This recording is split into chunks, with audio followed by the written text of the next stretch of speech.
ಬಿಜೆಪಿಗೆ ಇನ್ನೂ ಕೂಡ ಯಾರು ಅಡ್ಡ ಮತದಾನ ಮಾಡಿದ್ದಾರೆ ಅನ್ನೋದನ್ನ ಕಂಡುಹಿಡಿಯಕ್ಕಾಗ್ತಾ ಇಲ್ಲ. ನನ್ಗೆ ಗೊತ್ತಿಲ್ಲ ಇವರೇ ಅವ್ರು ಯಾರ ಮೇಲಾನ ಪ್ರಮಾಣ ಮಾಡ್ಕೊಳ್ಳಿ, ನನಗೇನು ಮಾಡೋದಿದೆ. ಅದು ನಮ್ಮ ಪಕ್ಷದ ಸಮಸ್ಯೆ ಅಲ್ಲ. ನಾನು ಹೇಳ್ತಾ ಇದ್ದೀನಲ್ಲ, ರಾಮನ ಹೆಸರಿನಲ್ಲೇ ವಂಚನೆ ಮಾಡುವಂಥ ಜನರು ಮಂಜುನಾಥ ಸ್ವಾಮಿಯವರ ಹೆಸರಲ್ಲಿ ನಿಜ ಹೇಳಬಹುದಾ ನನಗೆ ಗೊತ್ತಿಲ್ಲ. ಕಾಂಗ್ರೆಸ್ ಸರ್ ಒಡೆದ ಮನೆ ಅಂತಾರೆ. ನಿಮಗೆ ಈ ಪ್ರಕರಣವನ್ನು ಆಯ್ತು ರೀ, ವಾಟ್ ಎವರ್ ಇಟ್ ಈಸ್. ಹೊಡೆದೋಗಿದೆ ಅಂತ ಹೇಳಿ ನೋಡಿ, ನಮ್ಮ ಒಗ್ಗಟ್ಟನ್ನು ನೋಡ್ಬಿಟ್ಟೆ ಅಲ್ಲ ಇವತ್ತು 7-8 ಜನ ಬಿ ಜೆ ಪಿಯವ್ರು ನಮಗೆ ಓಟ್ ಹಾಕಿದ್ದು.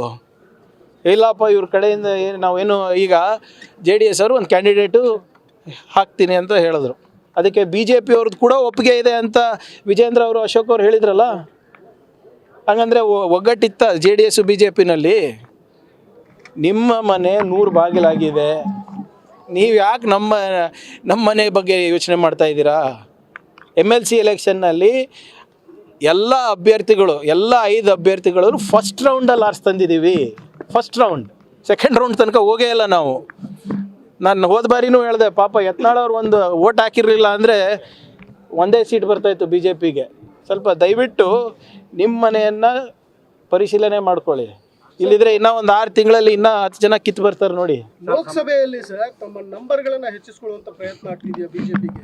UBT ಈಗ ಹೊಡೆದು ಆಪರೇಷನ್ ನೋಡಿ, TMC ಇರ್ಬೋದು, UBT ಶಿವಸೇನಾ ಇರ್ಬೋದು, ನಿಮ್ಮ JDS ಇರ್ಬೋದು, JDU ಇರ್ಬೋದು, ಇದೊಂದು ಪ್ಯಾಟರ್ನ್ ಇದೆ ಬಿ ಜೆ ಪಿ ಅವ್ರದ್ದು.